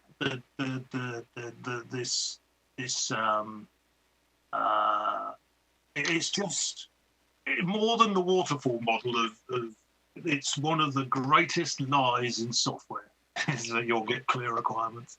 It's just never going to happen. So you need to then mitigate around that fact. So a lot of what the conversation is about software engineering and process and design is how you mitigate around that fact. See you, Jörg. Thanks for it. One of the things I wanted to add to what you just said, Steve, is I had a team once where the stakeholders didn't really know what requirements were. They were, at least not from what to tell a software team. And so like we had this whole, requirements meeting with an external designer to come and help us. And they were just still iterating on what it is they wanted, much less what the requirements would be for a software team. And so I actually kept my software team out of it because I knew that it would be a waste of time for a software developer to sit in these kind of brainstorming meetings about what is it we really want when nobody really knew. None of the stakeholders knew. Yeah, I mean, our whole methodology, our whole template design, everything is based about churning out with very little ego and effort a prototype that a customer can press buttons with. We can do that in a day. I'll give it back to them. It's like, there you go. Is that what you want? And we outsourced that to an external designer so that I didn't waste my team's time building prototypes like that. That was, basically just all. My Alexa's going off. It was just mock-ups and of a mobile app. But even then, they won't touch it properly. I don't think. I don't. I mean, for me, it has to be navigatable. I have to have some semblance of what they want. Share some of those initial project brainstorming documents. What's all about, Jason? I mean, I don't like throwing away, so I'd like to say our whole way of working. I think Fabiola's the same as well. Now, I mean, you're not afraid of doing fixed price work now because your process and your architecture all support you on the assumption, and this is the hidden strength of this, and this is what LabVIEW is good at as well. On the hidden assumption that you can cope with requirements changes, and it's not going to cause you too many issues. And when there's too many unknowns, like if somebody comes and says we want to do a data logger for 5 channels, I mean, of course we can estimate that. But when they're saying we want to do a data logger, and by the way, we're going to be using these data acquisition board that you have never seen in your life, and you have to figure out the driver, and all, so there's a lot more unknowns there. That does throw us kind of a little bit of a curve, and that's when saying, okay, let's make this into smaller milestones, so it's easier for us to figure out how long that's going to take, and then also gives us an opportunity to get them deliver something early. They get to use it, and then they get to decide if we are a good match and we can continue working instead of finding out after 9 months that we were not a good match, right? And spending tons of money. Yeah, so have an architecture that gives you a nice early prototype. It doesn't have to cost you too much money. It's got to be button navigatable. It's got to have some way of faking up numbers. That'll get you along the way. You'll get useful feedback from that. But and Jason is asking for your documents. I think I'm going to just do a shameless plug here, but when we do the DSH workshop on pragmatic software development, we do share a lot of the documents that we use. So we still have to figure out how we're going to do them now that we cannot travel. But keep an eye on those workshops. Yeah, keep in touch, Jason. Keep in touch. So I'm nearly done. So I'm going to go over process mails. I've done a video on process mails. It was my CERN comedy stint. I was quite pleased with it. It's 50% jokes. So I was quite pleased with. I was quite nervous as well at the start of it, which you'll see. The next sort of human factor is I don't think software engineers, when doing estimations, are very good at analysing risk. And I think that's the problem for a lot of projects, is that people just walk a path and they get beaten the crap out of them as they go through this path, and they really should be thinking about the risks up front. So one thing we do when we do requirements, we do very top level requirements, so if they say to me, I want a traceability screen, when I enter this, that and the other, then the requirement is traceability screen. It's not in depth. And if they then say, "Oh, we've got this piece of hardware here. It's a key site, for example," and I'll say, "Oh, their drivers are okay, I suppose." I'll put a risk number against that. So we use a risk number against each requirement. And if the risk is 4 or 5, you really have to sort of, it's a 1 to 5 scale. If it's 4 or 5, you really have to consider whether you want to be quoting fixed price on this kind of thing. So it's actually a formal sort of way to do it. So you put in things like hardware, because hardware is often the issues, especially if you work for sort of. I'll just go back to that one. If you work for campusy, university type places, then hardware is always a problem because they tend to just buy the weirdest hardware you've ever seen in your life. So that would always be a risk, and you would just say, "Well, I'm not prepared to do fixed price on this risky item because I don't even know it's going to work." But just having that in your requirements spreadsheet, for example, just having that column which says risk makes you evaluate risk. Just makes you give it a number. And my final attitude, final slide is beware of the can-do attitude. From an estimation point of view, project,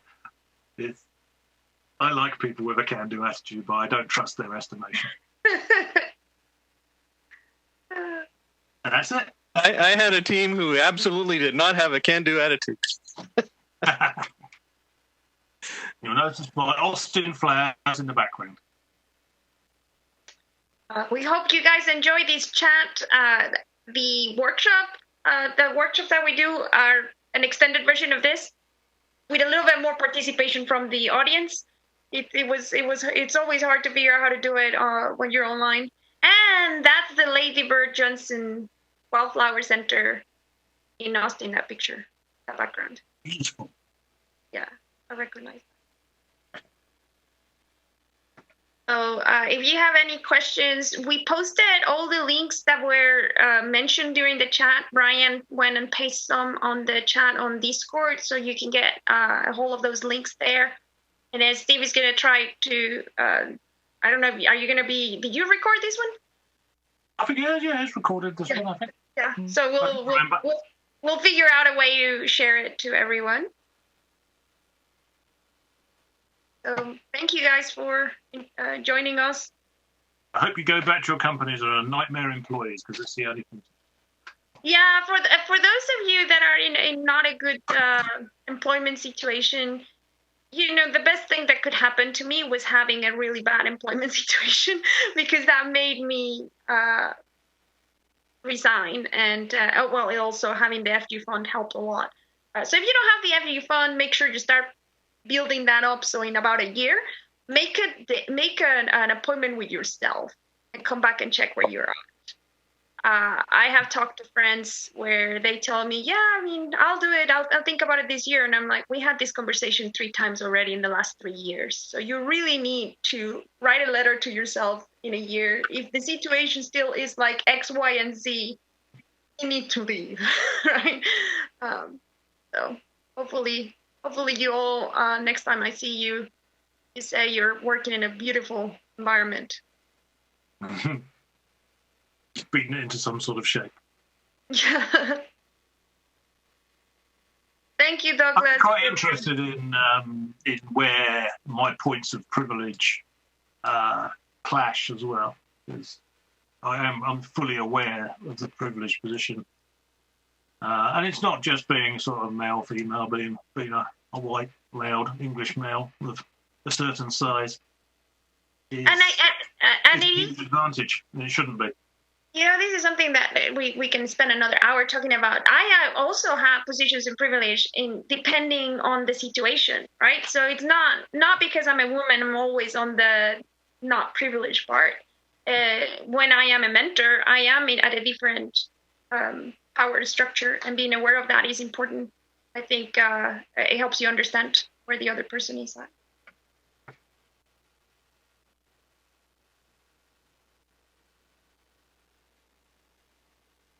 Like Brian, I think this is officially, I know you've been already in 2 meetings, but I think this is officially your taste of a DSH workshop. Yeah, it's very similar. What was that, Brian? I was going to say I have to go to yet another Zoom meeting, so I'm out. All See you, right. Brian. Thanks for all your input. I really appreciate it, mate. It was fun. Thank you for hanging out with us. Looking forward to doing it in a whole day.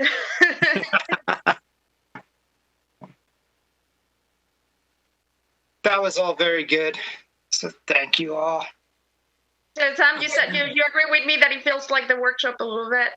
Oh yeah, sorry. I talked over Brian. That's why I hate these things. I end up talking over people. But yeah, I was gonna say I very much like the workshop. Although the workshop was way more in depth and much longer. But yeah, similar ideas. Oh yeah, well I don't have that many ideas, mate. So They're good ones. It's quality over quantity, right? Oh, the idea, man. I think my favourite bit was springing the slides on the team. I thought that worked really well. I'm very pleased with that. I don't know. I have my thoughts about that. I never said it was going to be easy. Nothing is easy. Nothing is ever easy. Nothing It may be worthwhile. straightforward, but it's never easy.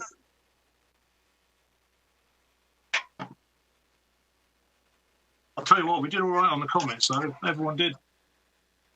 Yeah, there were some good comments. It contributes, that's good. I'm going to just take a quick copy of them because they're worth going through. And so a lot of the links, Steve, like I said, we paste them also on Discord, so some of them are there. I think we got most of them.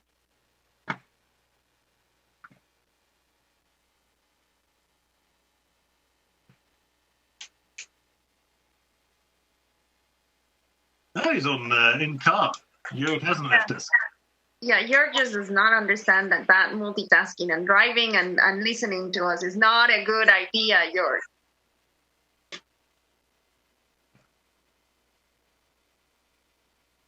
Yeah, don't forget Admiral Grace. Yeah, she's always my go-to. I tried now to not go. I was reading about her when I was doing this because they worked. So Betty worked with Grace on the same projects. So But it is important to bring more women, and I still need to write the follow-up to the Our Giants Are Female to show some of the success cases and why it worked out. I just like the tangible things. I really, really like the tangible things. We say, breakpoints. Yeah. She invented breakpoints. There was no breakpoints before she invented them. How cool is that? That is interesting.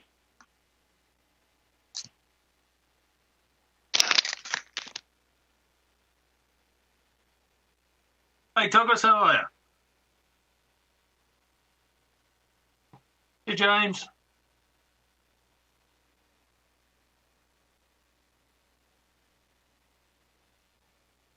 You, Mr. Striker. We have to thank Mr. Striker for the name, everyone. Yeah. Thank you, Chris. Great name. Nearly as good with the name we thought of. Thanks, everyone. Tottenham, thank you so much for joining us. We're gonna have to add more numbers to that slide so you don't feel like we're kicking you out. Well, first of all, when I answered the first time, I didn't notice that it was saying that I was Maine, and I don't know how that occurred. I like that. I reckon that's saying it as it ought to be.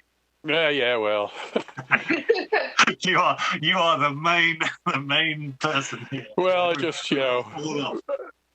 I don't think of myself. A short little funny story about my early days and my feeling of excessive ego in LabVIEW,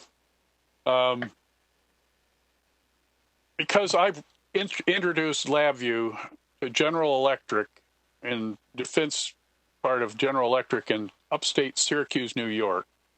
I say that because prior to my getting involved with it, it was only on the Macintosh, and I got the little dog and pony ad that they were doing a demo of LabVIEW on Windows for work groups, and Sun operating system. Well, I happen to have a LabVIEW. I happen to have a PC running Windows for Workgroup and a Sun OS Sun workstation. So I went over to see it, came back with the demo floppies, suckered some people that wanted to do the next project in HP Basic. Oh, I love HP Basic. I've still got a little version 5 manual. So I think I threw that out in my recent archaeological dig of my office. I will not turn my camera around for you to see what the rest of my office looks like. Although looking at yours, Steve, it doesn't make me feel quite so bad. I'll just put it up. Okay, well, but anyway, so I developed a pretty decent test station as my very first thing. Learned a lot, did all the wrong things because even the examples were wrong back then. Everything was sequenced, a lot of sequence structures, etc. And then I went on to build more and was feeling pretty cocky. And it's some early forum, whatever it was, the one that used to be at the Picatinny Army Arsenal there. Somebody was calling themselves the LabVIEW Guru. So I decided, well, okay, I'll be LabVIEW Guru too. You know, not really, you know, feeling a little bit of excessive pride, which I realized fairly quickly. But I had very little experience with any other LabVIEW programmers. But why I changed it was one time I sent an email. It was my email address as well, you know, and I sent one to my, at the time, 12-year-old daughter. And she knew that I worked in LabVIEW. But she said, so Dad, is that LabVIEW Guru or Love Guru? Because it was LV Guru. And when your 12-year-old daughter mocks you out like that, you immediately go on and come up with a whole new... And I am a pro. I do this for a living professionally, so I call myself LV Pro, but I was not... Could be love. It still could be Love Pro, right? Well, I could... No. Well, I guess it could be, but... I have a story about LabVIEW Guru because he was one of the original reviewers of our book. I don't even know who he was, but he was one of the original reviewers of our book when we first sent it out. And I think it was Mercer. I think Mercer was one of the reviewers. Anyway. No, I don't think so because Mercer started working at an eye. Maybe it wasn't then. Yeah, no. There was very few people. Oh, Jack Hamilton. He was one of the original reviewers. But his review of our book was "Our jokes aren't funny," which made me laugh much, much more than it should have. Well, as I say to my children when they say, "Dad, that's not a funny joke," I said, "It is to me." Yep, that's all that matters. I'm the primary audience for my own humor. Tragically, my eldest son,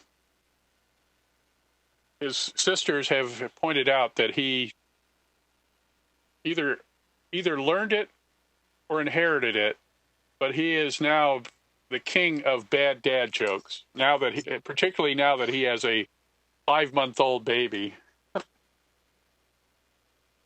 I mean, you shouldn't know they're going to be doing that jokes themselves. I have to go because I didn't realize that I'm already running into a meeting that I'm supposed to be at.